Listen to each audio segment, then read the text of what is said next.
How did Wonder Woman come into your life? What's your earliest memory of understanding the series that was coming at you, and how were you approached with it?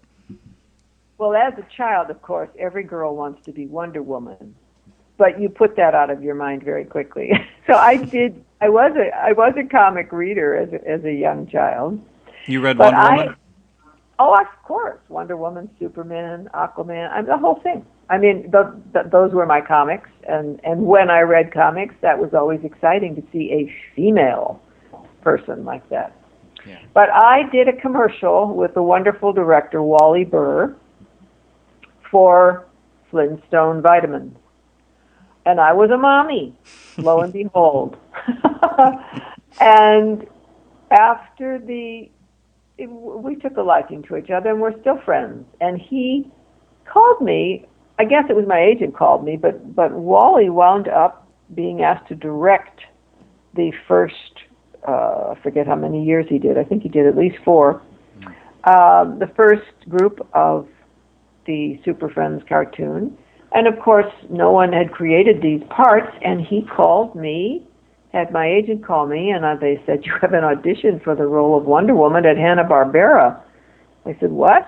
I said, "Why?" I said, I don't have a cartoon reel. I'm not out looking for work. I mean, I did voiceover by then, but no, go ahead and go." So I went, and sure enough, it was Wally, and we tried, a few little audition pieces with her in various forms of her, a little more feminine, a little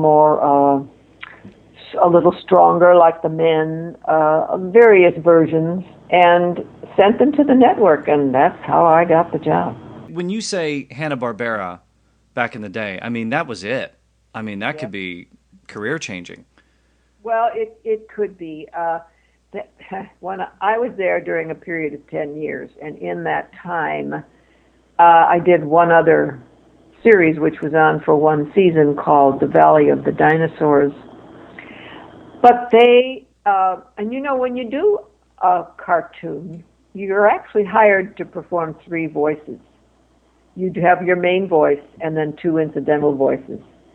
So you catch yourself coming and going occasionally, but that one check gives them that option. So it's a wonderful training ground for people to do things they would never do on screen. And the joy of working with very talented people, and believe me, they were talented. We quickly came to the conclusion that Wonder Woman should plant her feet on the floor, wear her boots, and be strong. And that's sort of where we kept her. Yeah. Now, when you're going into this, how much are you kind of channeling the comic books that you read as a kid? How much are you kind of bringing this to the role? What direction are you getting to sort of bring this character to life? Well, once we established who she was in the sense of her stance, her strength, that was really the most difficult, I think, thing to get to, because we weren't sure whether the public was going to be that receptive to this superwoman with the same strength as the men. And we played with it a long time. But once we got that feeling, it really went according to the script. Thinking of the cartoons I had read or the comic books I had read really never came into my mind, because we see at the rehearsal the storyboards with the pictures of these characters doing what they're going to be doing. And that immediately puts you into whether you're running down a hall or the kind of sound that has to come out of your mouth to match what you're seeing on that storyboard. And they don't actually make the cartoon. They don't do the artwork other than that storyboard. They don't do the artwork until after they have the recording. So they then can play on what they're hearing from you. So I didn't go back into thinking of comic books, although I knew the history of Wonder Woman in the sense of, she doesn't want to have to fisticuff her way through life. She wants to bring people together for the good of the common man type thing.